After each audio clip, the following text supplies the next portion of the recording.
Hai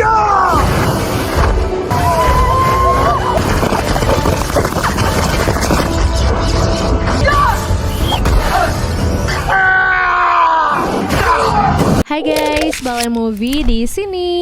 Apa kabar semuanya? Semoga semuanya sehat-sehat selalu ya. Di video kali ini, Mimin akan membahas film yang sudah ditunggu-tunggu oleh banyak orang, apalagi kalau bukan Avatar: The Way of Water. Masih berkisah tentang kehidupan Jake Sully setelah tergabung ke dalam bangsa Na'vi dan membina kehidupan baru bersama Neytiri.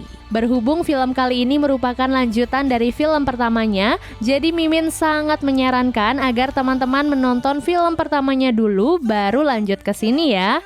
Tapi sebelum kita ke alur ceritanya, Mimin mau ingetin dulu ya guys, kalau konten ini berisi full spoiler. Jangan lupa untuk like, komen, subscribe, dan nyalakan loncengnya ya.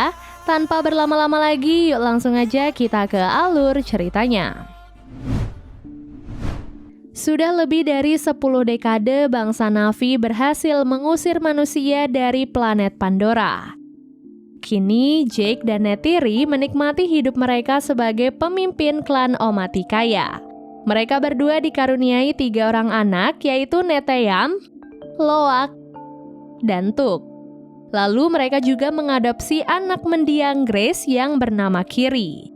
Di sana juga ada anak kandung Kolonel Miles yang bernama Spider.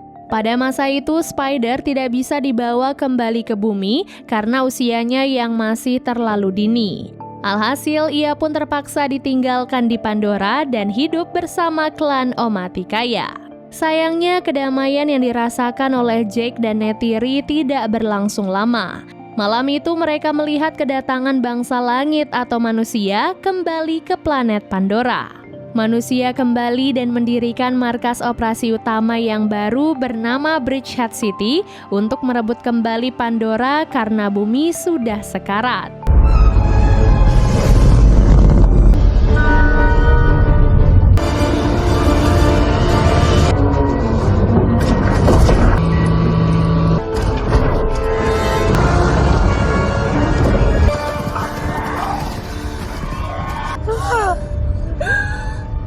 Tak disangka, RDA atau Research Development Administration berhasil memindahkan DNA dan ingatan Kolonel Miles serta beberapa tentara lainnya ke dalam tubuh avatar yang telah mereka ciptakan. Mereka berencana akan memanfaatkan dendam Kolonel Miles untuk membunuh Jake yang sangat menentang keberadaan RDA di planet Pandora. Setelah mengetahui kedatangan bangsa langit, Jake dan bangsa Na'vi mulai melakukan penyerangan di jalur suplai senjata RDA.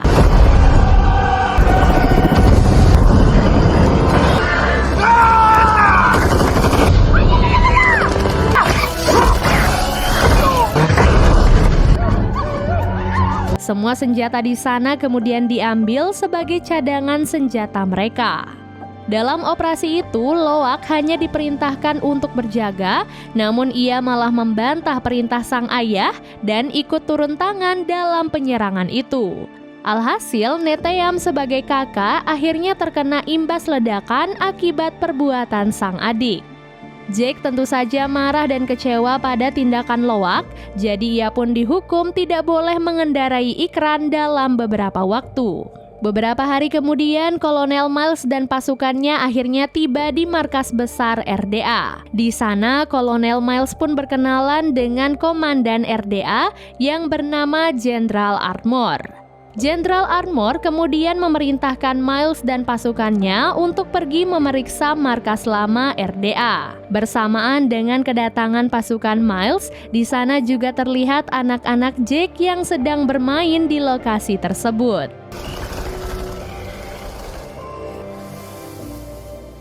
Sesampai di sana, Miles melihat tubuh manusianya yang sudah mati dan hanya tersisa tengkoraknya saja.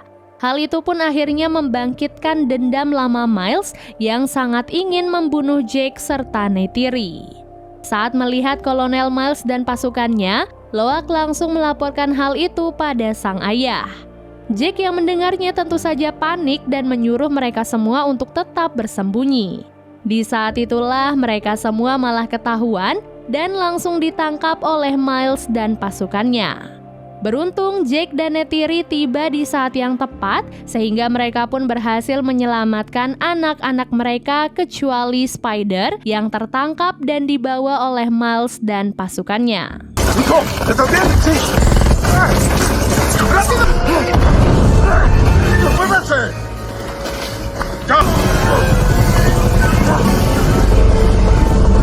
Setelah ditangkap, Spider dikurung dan dipaksa untuk mengatakan di mana Jake dan keluarganya berada. Spider pun memilih untuk bungkam dan berusaha menahan kesakitan. Miles yang tidak tega melihat hal itu akhirnya meminta sedikit keringanan pada Jenderal Armor dan ia berjanji akan membujuk Spider dengan pendekatan dari hati ke hati. Kolonel Miles kemudian menjelaskan kepada Spider kalau mereka sebenarnya memiliki hubungan darah. Walaupun tubuhnya telah mati, namun DNA dan ingatannya masih merasakan hubungan di antara mereka. Sejak saat itu, Miles berusaha mendekatkan diri dengan Spider, dan ia juga mulai mempelajari kehidupan bangsa Na'vi agar ia bisa menjadi Na'vi seutuhnya seperti Jake.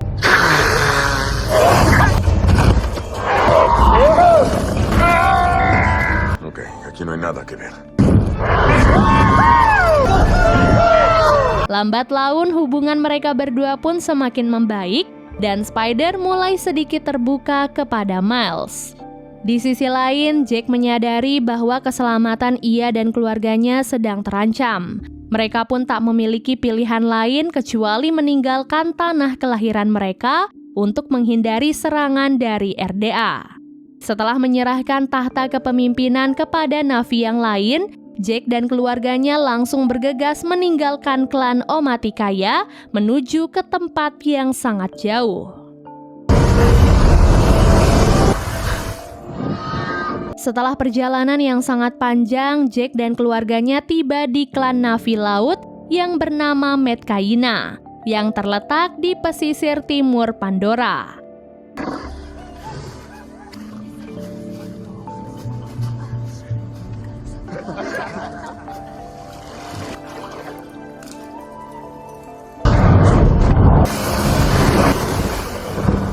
Jake kemudian meminta perlindungan pada pemimpin klan Metkayina yang bernama Tonowari untuk melindungi keluarganya dari bangsa manusia. Ronald, istri Tonowari, awalnya menolak kedatangan mereka karena keluarga Jake disebut memiliki darah iblis, warisan dari genetik manusia. Terlebih, kedatangan mereka juga hanya akan membawa petaka bagi penduduk klan Metkayina. Mendengar hal itu, Neytiri pun berusaha membela keluarganya dengan mengatakan bahwa mereka semua sudah menjadi bangsa Na'vi yang seutuhnya. Lagi pula, suaminya juga merupakan Toruk Makto, seseorang yang sangat dihormati dan disegani oleh bangsa Na'vi. Berkat penjelasan itulah, Tonowari pun bersedia untuk menerima Jake dan keluarganya bergabung dengan klan Metkayina. Sejak saat itulah Jake dan keluarganya mulai mempelajari cara hidup orang-orang yang ada di sana.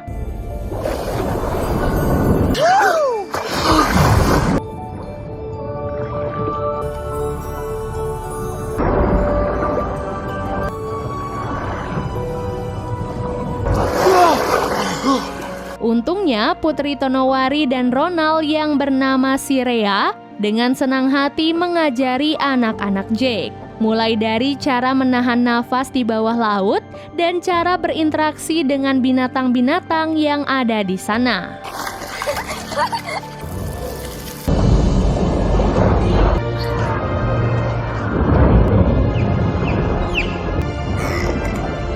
Terlihat Kiri sudah mulai merasa nyaman berada di bawah laut.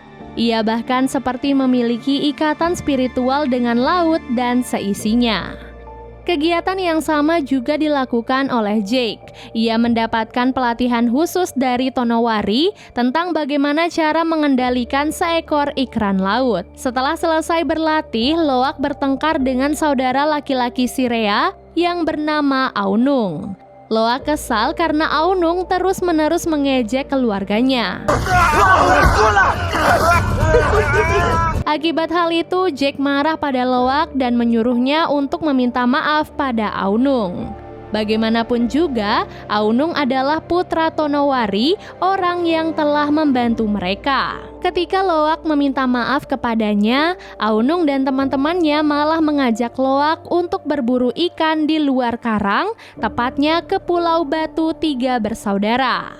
Saat Loak disuruh untuk menangkap seekor ikan, ia malah ditinggalkan oleh Aunung dan teman-temannya. Darah ikan hasil tangkapan Loak akhirnya memancing kedatangan seekor predator yang siap memangsa Loak. Dengan sekuat tenaga, Loak bersembunyi dan berusaha menyelamatkan diri dari predator tersebut. Namun bagaimanapun juga, ia tetaplah Na'vi biasa yang tidak bisa menahan nafas terlalu lama di bawah laut. Sehingga saat ia berusaha naik ke permukaan, predator itu pun kembali, namun Loak berhasil diselamatkan oleh seekor predator yang jauh lebih besar. Beberapa saat kemudian, Loak sadar di atas tubuh predator yang telah menyelamatkannya. Loak mencoba berkomunikasi dengan hewan itu dan mereka pun akhirnya berteman. Ia juga membantu hewan itu untuk melepaskan serpihan senjata yang saat itu tertancap di salah satu siripnya.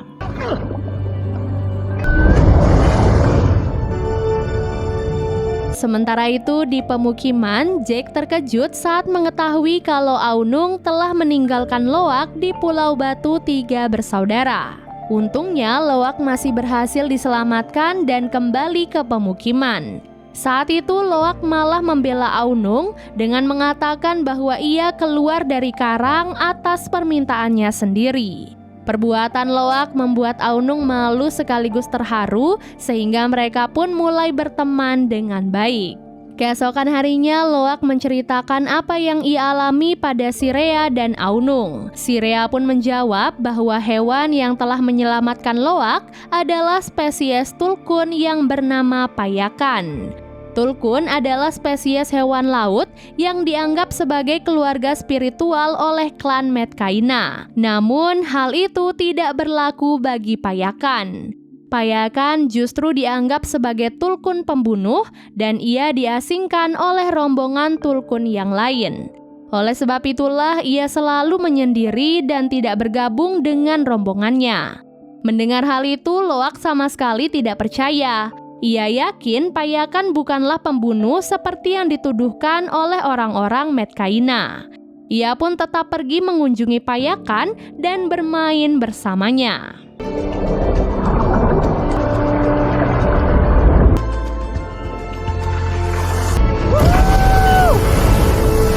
Di waktu yang sama, anak-anak Jake diajak untuk melihat teluk leluhur klan Medcaina. Saat Kiri mencoba terhubung dengan salah satu pohon kehidupan, ia tiba-tiba bertemu dengan ibunya. Namun tubuhnya mengalami kejang-kejang dan ia akhirnya tidak sadarkan diri. Kiri kemudian dibawa kembali dan Jake langsung memanggil Norm untuk memeriksakan keadaan putrinya. Sayangnya Norm tidak mampu menyelamatkan Kiri, hingga Ronald harus turun tangan. Berkat bantuan spiritual, Kiri pun berhasil diselamatkan dan kembali sadar. Tak disangka kedatangan Norm ke pulau itu berhasil dilacak oleh Kolonel Miles. Ia dan pasukannya pun memilih untuk bekerja sama dengan para pemburu tulkun yang kebetulan beroperasi di sekitar pulau tersebut. Sehari sebelum pemburuan dimulai, para rombongan tulkun terlihat pulang menemui klan Medcaina. Mereka pun melepas rindu setelah sekian lama tidak berjumpa. Di waktu yang sama, Miles dan pasukannya terlihat menyerang salah satu wilayah yang berada di sekitar perairan. Mereka di sana untuk mencari Jake, namun pemimpin klan di sana tidak tahu siapa yang ia maksud. Karena kesal, Miles pun menyuruh pasukannya untuk membakar rumah warga yang ada di sana. Kabar penyerangan itu pun akhirnya sampai di telinga Tonowari. Ia kemudian menyampaikan berita itu pada Jake dan Neytiri agar mereka mulai menyiapkan diri untuk menghadapi manusia. Di sisi lain, Loak berusaha membuktikan pada teman-temannya bahwa payakan adalah tulkun yang baik. Ia pun nekat masuk ke tubuh payakan untuk mengoneksikan dirinya.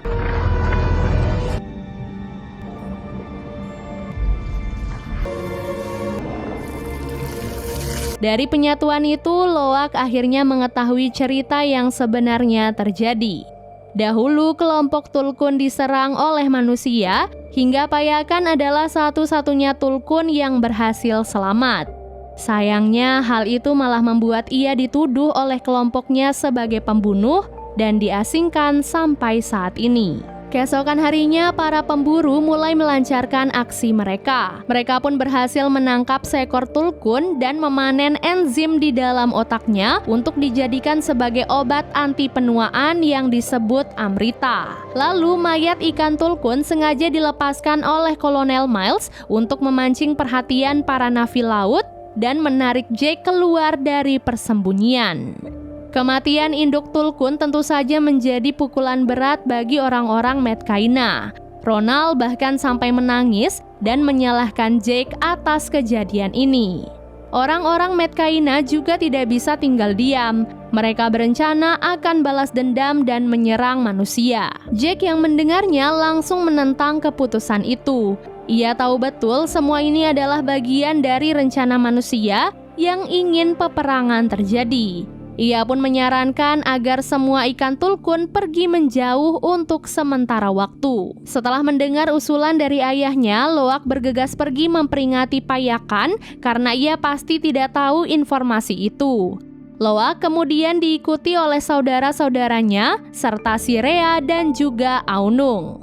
Sesampai di Pulau Batu Tiga bersaudara, mereka melihat Payakan sudah terkena jebakan dari para pemburu Tulkun. Dengan cepat mereka semua pun bekerja sama untuk melepaskan jebakan tersebut. Saat itulah Neteyam langsung menghubungi ayahnya agar ia datang membantu mereka. Mendengar kabar itu, Tonowari dan pasukannya juga bersiap pergi karena di sana juga ada anak-anak mereka. Setelah berhasil melepaskan jebakan di tubuh Payakan, semua anak-anak segera kabur dan berpencar. Sayangnya, Kolonel Miles dan pasukannya sudah lebih dulu datang dan berhasil menangkap Loak, Sirea, dan Tuk.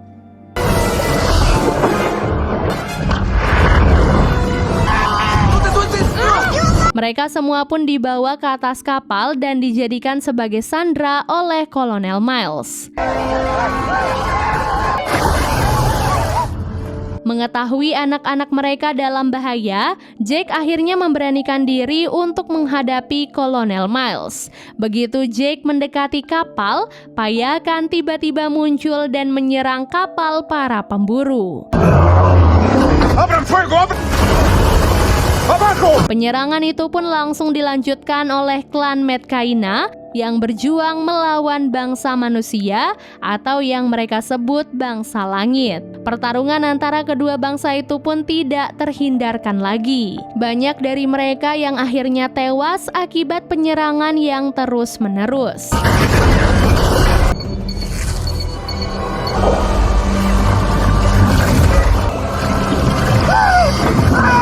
Dari dalam kapal, Spider juga membantu bangsa Na'vi dengan mengacaukan kendali di dalam kapal.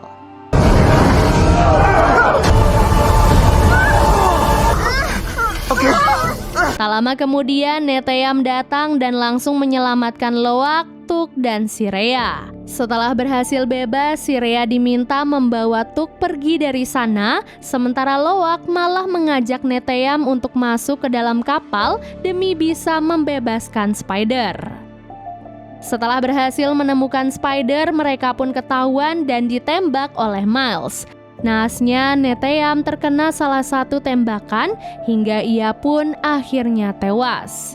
Lagi dan lagi, Loak merasa semua ini adalah kesalahannya, karena ia adalah orang yang telah mengajak Neteyam untuk kembali ke dalam kapal. Di tengah kesedihan itu, Miles semakin memprovokasi Jake untuk berduel melawannya. Ia mengatakan bahwa saat ini Kiri dan Tuk telah berhasil mereka tangkap. Mendengar hal itu, Jake dan Neytiri berusaha saling menguatkan karena mereka tidak ingin kehilangan anaknya lagi. Dengan kerjasama yang baik, Jake dan Neytiri berhasil membantai beberapa pasukan Miles.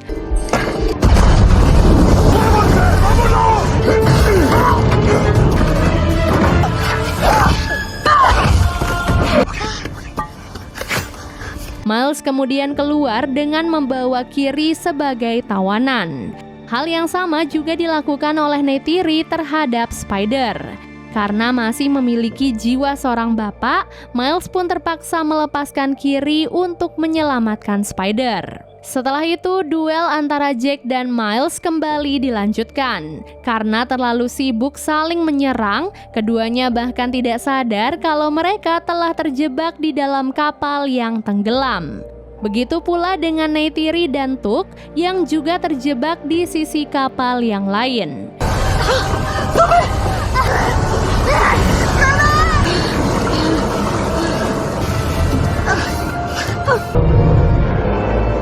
Setelah duel yang cukup panjang, Miles akhirnya berhasil dikalahkan oleh Jake. Namun Jake baru menyadari bahwa ia sudah terjebak di sana dan kini ia mulai kehabisan nafas. Menyadari keluarga mereka sedang terjebak, Kiri, Loak, dan Spider akhirnya berpencar untuk menyelamatkan ayah, ibu, dan adik mereka. Berkat bantuan hewan-hewan laut yang terkoneksi dengan Kiri, mereka pun bisa menemukan keluarga mereka dan membawa semuanya kembali ke permukaan.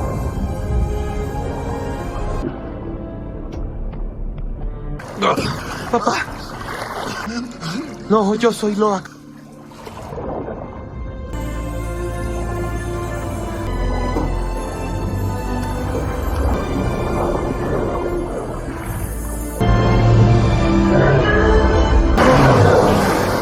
Jake! Mamá. Hermano. Di sisi lain, Spider ternyata diam-diam malah menyelamatkan Miles. Bagaimanapun juga, sebagai seorang anak, Spider tidak tega jika harus membiarkan ayahnya mati tenggelam. Namun ketika diajak pergi oleh Miles, Spider pun menolak dan lebih memilih untuk ikut bersama keluarga Jake. Setelah pertarungan yang sangat panjang, keluarga Jake akhirnya mengikhlaskan kepergian Neteyam dan memakamkannya di wilayah Metkayina. People say that all energy is only borrowed. Holds all her children in her heart. Kini keluarga Jake disambut oleh Tonowari dan diresmikan menjadi bagian dari klan Metkayina. Dan film pun akhirnya selesai. Dari film ini kita lagi-lagi diperlihatkan bukti kekejaman manusia terhadap alam semesta. Mereka tak henti-hentinya mengeksploitasi alam dan seisinya demi keuntungan pribadi. Semoga film ini bisa menyadarkan kita untuk terus menjaga alam dan memberikan ruang untuk setiap spesies berkembang biak dengan baik tanpa diganggu oleh manusia dan teknologi-teknologinya. Terima kasih sudah menonton alur cerita kali ini dan sampai jumpa di alur cerita berikutnya. Bye!